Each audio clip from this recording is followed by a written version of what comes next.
Hi, I'm Gary Quinlan, the Australian Ambassador to Indonesia, and I'd like to welcome all of the new students joining Universitas Indonesia this year. Congratulations on being accepted to study at this very prestigious institution. You're joining an institution that has educated generations of Indonesian leaders and has helped shape Indonesia and its future.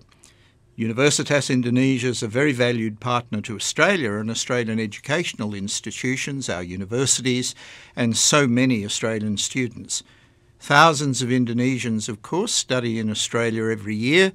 Over 13,000 are currently in Australia, and over 1,000 Australian students choose to study in Indonesia every year as well. Many of these students attend Universitas Indonesia and will be classmates of yours in the coming years. This kind of two-way student mobility builds very vital links, living links between our people, our institutions, and fosters understanding between us as close neighbours. It's very strange, but although we are neighbours, close neighbours, next to each other, we don't really know enough about each other, but you and the younger generation in Australia can change that and are changing that. And we look forward to the full restoration of links and two-way mobility between Australia after we pass this crisis with COVID-19, and we hope to welcome some of you to Australia's world-class universities, many of which are partners with UI in the future. It's a very exciting time, I think, to be a student in Indonesia. I've been in Indonesia for 2 years, and when I mix with the younger generation, and so many of you are so young, I get a real sense of a very exciting future for your country and for our two countries together as we chart the future. It's a very pivotal period in Indonesian history, and over the next decade or two, Indonesia has the opportunity to harness what's called by the experts the demographic dividend, i.e., that is, so many smart young people like you, and accelerate growth and tackle the country's development challenges. Education, of course, is everything in life, really, with family. It empowers you to shape your own lives. President Widodo is a great example of that.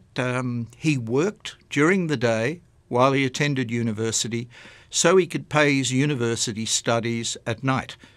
My family had no money, and I wouldn't be standing here today as Australian ambassador if I didn't have a good university education.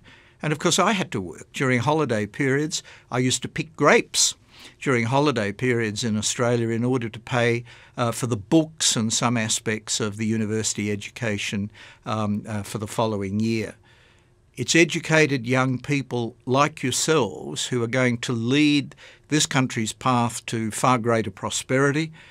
As near neighbours, next to each other, as I said, and the two biggest economies in our region, Australia and Indonesia both stand to benefit from increased economic cooperation, trade, investment.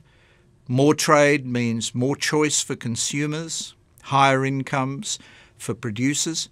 Countries that trade more tend to have higher living standards and economic growth.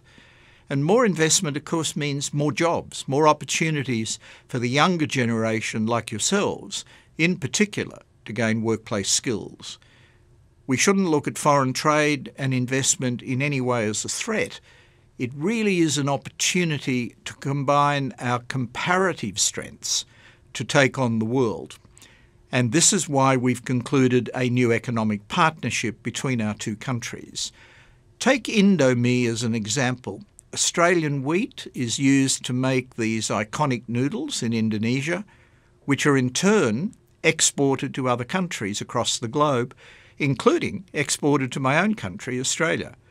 The global value chain that's involved includes farmers in Australia and manufacturing and logistic workers in Indonesia, and ultimately, of course, this benefits both countries, jobs in both countries.